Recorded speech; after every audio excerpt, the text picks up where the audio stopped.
So first, we're going to need a pot, or just anything around that you have laying on your house that you can add to fire. 2 cups of sugar. It can be either brown sugar, white sugar, whatever kind of sugar you want, but not confectioner sugar or powdered sugar, no. Just this kind of sugar. Since we're not going to be eating these, I'm not actually doing, cutting them in plates because I'm just using the counter because it's not going to be for eating. But we're going to need 1/4 cup of lemon juice. And 1/4 cup of water. This can be any type of water, of course. Natural water would work better. But you can also use sink water. I know that in the States you can drink from the tap, but here in Mexico you can't. But since we're not going to be eating these, you can actually use whatever kind of water you want. And this is just extra. Pour a little bit of water into a cup and place it on your fridge or on your freezer because this is going to help us know when our mix is ready. I'm putting it on the freezer. So now we're going to turn on the stove on medium heat. Let's see. Sorry, my stove is kind of crazy. About there. And now you can just use anything you want to mix it up, but I'm using a wooden spoon, whatever. And we're just going to start out by mixing this up, just like that. Stir it up a little bit. And you'll see that you'll start getting a softer consistency. Like, you can see this. And now I've just been mixing it for a couple of 30 seconds. And now you can see the consistency has improved. It's almost watery, but it's still kind of rough. And now you can see your mix is getting a little bit of bubbles, but that's alright. We're actually going to get way more bubbles just in a minute. And I switched from the wooden spatula or whatever it was because it was burning my hand because it's kind of short. So I just took this one. That's longer. And there's just something that you can really mess this up, and it will also mess up your pot. And that happened to me the other time. When you burn this, it's going to get black, but like pitch black, and it's going to smell horribly, and you're not going to be able to use this for waxing. So it burns your pot, and you can't take it off, and you just have to throw it away. So don't burn this. We have to be very careful with the consistency that we're getting, the bubbles, and sometimes we're just, we're running on low temperature. Sorry, medium temperature. And you have to take that in mind because you don't want to mess up your pot. Like, for example, here I've got some burned thingy because I'm not stirring it that much. So make sure you stir it up. Not like this. You want to do it softly with soft strokes. Just like this. And you'll see that bubbles will be getting everywhere. So now we're just going to go ahead and take this our frozen water. It's not frozen actually, but it's just cold water. And we're going to do a little experiment that's going to help us know when our mix is ready. So I'm placing this over here because it's closer. So we're just going to take our spatula or whatever you're using and place a few drops inside the water. And now you're going to want to put your hand inside, and you'll see it's still watery. The consistency you want to get is that you will be able to make a ball with it, such as if it were clay. And now, as you can see, we're getting way more bubbles, and it's okay, don't be scared. So our bubbles are increasing, as you guys can see this. It's kind of crazy, it's a lot of bubbling.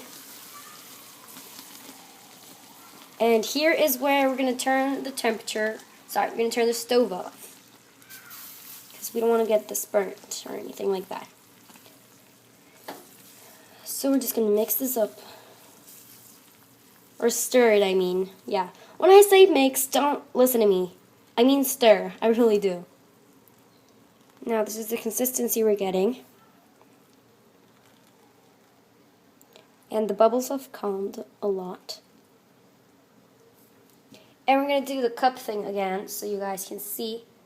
I think it's ready. I'm not quite sure because sometimes it's ready and sometimes it's not. It's just about perfect timing. You can actually overdo it or underdo it and have to be really careful. So I'm going to take this, a couple drops in there, and it's not ready. Can you guys see this?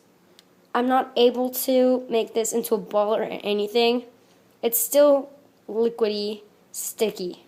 So I turned the stove back on, and I'm just gonna wait a little bit for it, for about a minute or so. Now, and then try it again and see if it's ready, and then another minute, and it's just about that. The cup is the perfect sign, and it will tell you perfectly when it's done. And remember, you just put a drop in there, and then you try to grab it with your hands, and if you can make a ball, such as clay, then that means it's ready. But if it's liquid and you can't, it's hard to grab it, it's not ready. So I'm just stirring this up with, as well, low-medium fire. And there's a lot of bubbles, and this is actually very fun.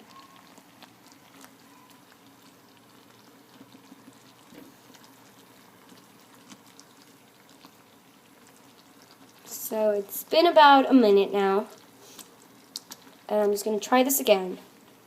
Let's see if it works this time. You see the consistency?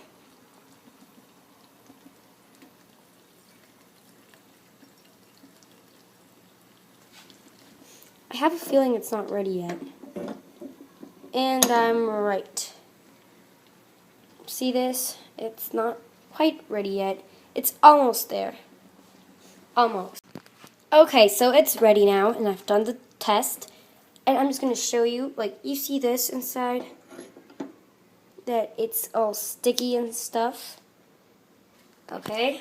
And now take a look at this one.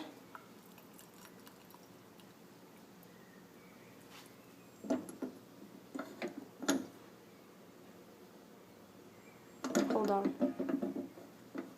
Can't quite get it. You can mold it into a ball now. Just perfect consistency. So if you're using white sugar, this is about the color you want to get. It's pretty liquid right now, but it's because it's really hot. And now I'm just going to wait for it to cool off and show you the consistency once it's cooled off. Okay, so it's not completely cooled off yet. I just went ahead and poured it into a container. And this is actually going to last for a lot. I have mine for 2 or 3 months, and it works perfectly. And I just want to warn you guys, you have to wait every single time. You can't use this right after you make it. You have to wait until it cools down, and if you wanted to get cooler faster, I would recommend you splitting it into 2 little containers, and then, I don't know, just into a smaller container, a smaller part, and that's going to cool faster. But you can also, I like to use this hot, but there's some people that use it cold. I've never used it cold. I just probably pop this in the microwave for about 15 seconds and mix it up and see if the consistency is right. Be careful because since you're not a professional, you can always get burned. So what I do is if I'm going to use it on my face, I'm really careful and I apply it a little bit on my knee or on my hand to see if it's hot enough because I don't want you guys to get burned. So please be very careful with this. And you can also use this. I used old t-shirt scraps, and I'll just put the wax on my leg or something with a little wooden stick, and I'll put a t-shirt on top of it and then just bam, and it all comes off. You can wash the t-shirt pieces, but I don't really wash them. I just throw them out, which is kind of a bad idea because I'm running out of old t-shirts and now I have to use good t-shirts. So or just buy some fabric. I don't know. So thank you guys for watching, and I hope you enjoy this. Please comment if this worked for you, if you prefer normal waxing, I don't know, just anything. And share this video with all of your hairy friends.